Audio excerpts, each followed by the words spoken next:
আপনারা সবাই জানেন হ্যাঁ ভোটের পক্ষে যদি আপনারা না থাকেন তাহলে আমাদের যেই মন্ত্রী হোক যেই এমপি হোক আদতে বাংলাদেশের কোনো পরিবর্তন হবে না। পথে পথে আমাদের শ্রমজীবী মানুষদের চাঁদা দিতে হয়। আমরা 5 আগস্টের পর থেকে একটা স্বপ্ন দেখেই যাচ্ছি, নতুন বাংলাদেশ, পরিবর্তনের বাংলাদেশ। সেই বাংলাদেশের পথে, সেই পরিবর্তনের বাংলাদেশের পথে আমরা 11 দলীয় জোট ঐক্যবদ্ধ হয়েছি, যাতে আবার নতুন করে কোনো ফেসিজম, কোনো ফেসিস্টের হাতে আমার বাংলাদেশ, এই 54 বছরের জঞ্জালের বাংলাদেশ আবার নতুন করে যাতে কোনো ফেসিজমের হাতে না পড়ে, আবার নতুন করে যেন আমরা দালাল ধরে টানায় আমাদের যেতে না হয়, আমাদের চিকিৎসার জন্য যাতে আমাদের দালাল ধরতে না হয়, আমাদের শিক্ষিত জনগোষ্ঠীর যেন ডিগ্রি পাস করার পরে রাস্তায় অটো নিয়ে নামতে না হয়, আমার মহেশখালীর এত বড় বড় প্রজেক্টে যেন বাইরের লোকজন এসে আমাদের শিক্ষিত জনগোষ্ঠীকে পাশ কাটিয়ে কমিশনের ভিত্তিতে যাতে সেই ওয়েস্টেজ থেকে শুরু করে টেকনিক্যাল এবং অ্যাডমিনিস্ট্রেটিভ পোস্টে যার যতটুকু যোগ্যতা আছে সমহারে সেইভাবে যেন আমার মহেশখালীর মানুষের জীবন এবং জীবিকার ব্যবস্থা করা হয়।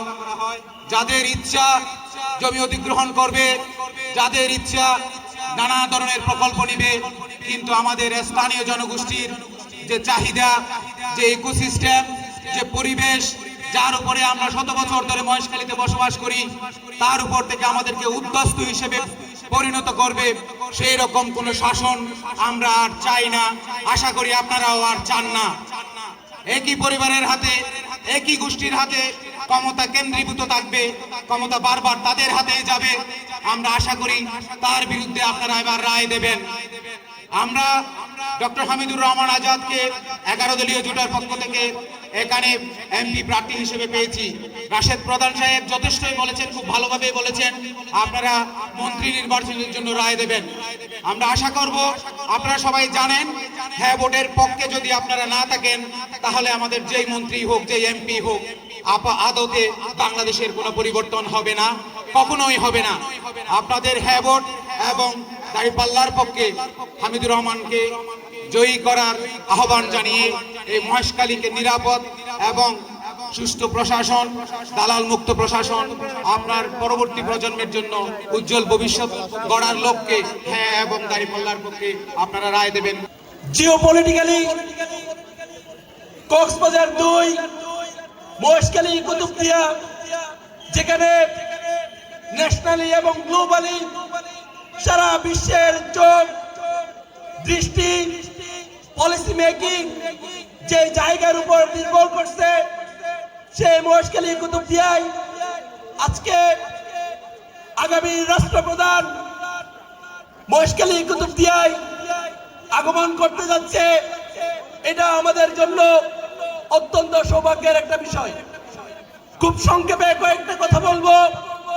এই মহেশখালী কুতুবদিয়া যেখানে লাশের রাজনীতি হয়, যেখানে নিজ দলের কর্মীরা তাদের দলের কাছে নিরাপদ নয়, যে মহেশখালীতে বন কাটার রাজনীতি শুরু হয়েছে, যে মহেশখালীতে পথে পথে আমাদের শ্রমজীবী মানুষদের চাঁদা দিতে হয়, চালিয়াতলি থেকে বদরকালীতে যাওয়ার পথে কয়েকটা গাড়ি পাল্টানো হয়, প্রতিটা ইউনিয়নে ঢোকার সময় চাঁদা দিতে হয়। সেই মহেশখালীতে আগামী 12 ফেব্রুয়ারি ডক্টর হামিদুর রহমান আজাদকে ঐক্যবদ্ধভাবে আমরা জয়ী করে এই মহেশখালী থেকে লাশের রাজনীতি, খুনের রাজনীতি, এই মহেশখালী থেকে চাঁদাবাজের রাজনীতি, বনকে পেরাবনকে যারা পরিবেশকে ধ্বংস করে তাদেরকে ঐক্যবদ্ধভাবে বিতাড়িত করব।